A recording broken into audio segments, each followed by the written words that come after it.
무릎 관절에서 많이 사용하는 줄기세포 치료라는 것을 되게 좀 혼란스럽고 되게 얘기를 많이 들어보고 하셨을 텐데 여러 가지 치료 방법이 있습니다.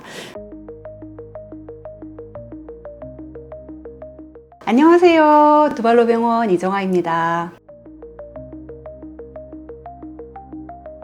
정형외과의 가장 흔한 병 중에 하나는 결국 퇴행성 관절염이라고 많이들 들어보셨을 텐데요.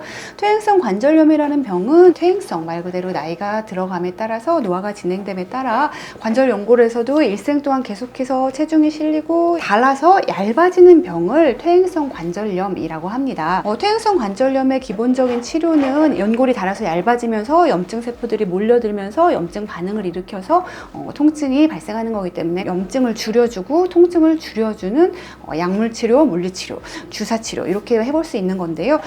그런 약물치료, 물리치료, 주사치료 이런 것들은 이제 연골이 닳아서 2차적으로 발생하는 염증에 대해서 염증을 줄여주고 통증을 줄여주는 치료인 거지 연골 자체를 다시 두껍게 만들어줄 수는 없는 치료들인 거인 거죠. 그렇지만 이제 결국은 이 관절염이라는 병이 안 아프면 되는 병이기 때문에 초기 단계에서는 그동안 전통적으로 약물치료, 물리치료 그리고 또 많이 아프면은 염증을 가라앉혀주는 연골 주사, 뼈 주사, 그 이외에 재생 주사 등의 여러 가지 주사 치료를 계속 행해져 왔는데요. 그런 것들이 이제 염증을 완화시켜주고 통증을 완화시켜주면서 덜 아프게 지낼 수 있는 관절염 초기 단계에서 해볼 수 있는 치료였습니다. 초기 단계, 중기 단계에서는 결국은 약물치료, 물리치료, 주사치료만 하면서 통증을 계속 관리하면서 지내시다가 완전히 닳아서 뼈와 뼈가 붙을 정도로 많이 닳게 되는 관절염 말기가 되면 더 이상의 자기 연골을 쓸 수가 없게 되는 금속과 플라스틱으로 된 인공으로 관절을 만들어주는 인공관절을 시행하게 되는 것이 전통적인 퇴행성 관절염의 치료였는데요.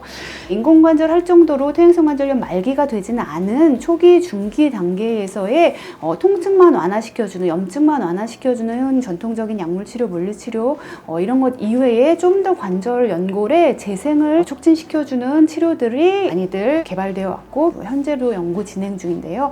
실제로 이제 인정을 받아서 무릎 관절에서 많이 사용하는 줄기세포 치료라는 것을 되게 좀 혼란스럽고 되게 얘기를 많이 들어보고 하셨을 텐데 여러 가지 치료 방법이 있습니다.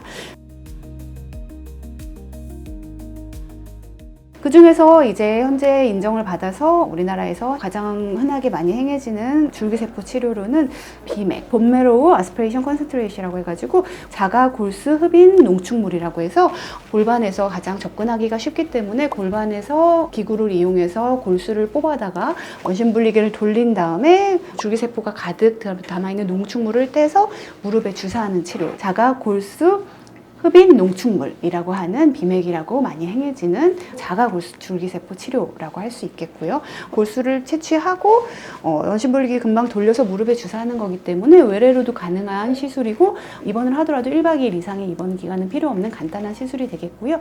그것 말고 이제 좀 꼭 줄기세포라고 하기에는 조금 애매한 부분이 있기는 있지만 최근에 무릎에서도 인정을 받아서 많이 행해줄 수 있는 PRP라고 하는 시술이 있습니다. 플레이틀릿 리치 플라즈마라고 해서 자가 혈소판 풍부 혈장. 이제 혈장이라는 것은 혈액의 한 부분을 말해요. 피를 뽑아서 역시 원심분리기에 돌리면은 백혈구 같은 세포들은 밑으로 가라앉고 위에 맑은 물이 뜨게 되는데 그 부위를 혈장이라고 하고 그 혈장을 다시 또 돌려서 조금 더 무게에 따라서 분리를 하면은 그 중에서 이제 혈소판 풍부 혈장이라고 해서 혈소판이 풍부하게 들어있는 그 부위를 채취할 수 있고 그 부분에는 이제 성장인자라던가 좀 더 재생을 촉진시키는데 도움이 되는 그런 물질들이 많이 들어있는 그런 부위가 있어서 거기에 이제 PRP라고 하는 거인 거고요.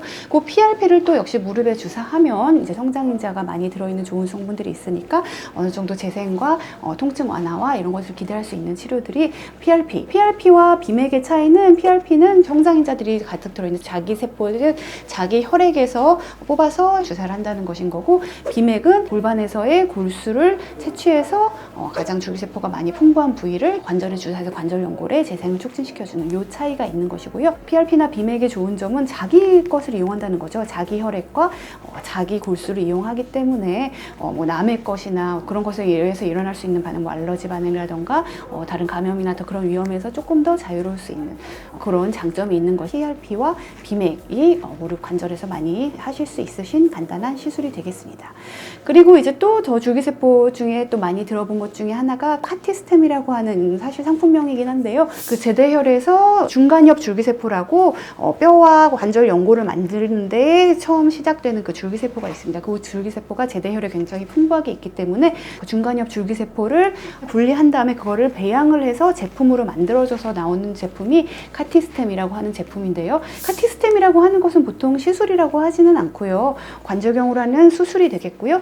그 PRP나 비맥이라고 하는 것은 외래나 수술장에서 간단하게 주사로 할 수 있는 그런 시술이 되겠습니다. 요즘 많이들 들어보시는 좀 궁금해하시고 관심 있으신 환자분들이 굉장히 많은데요.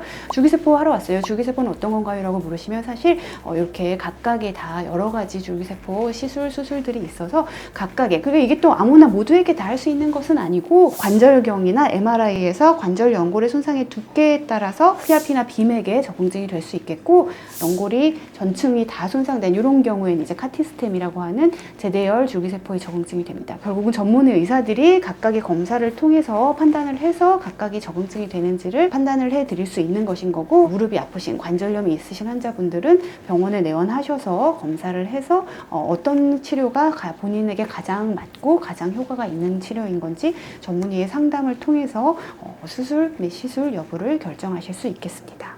감사합니다.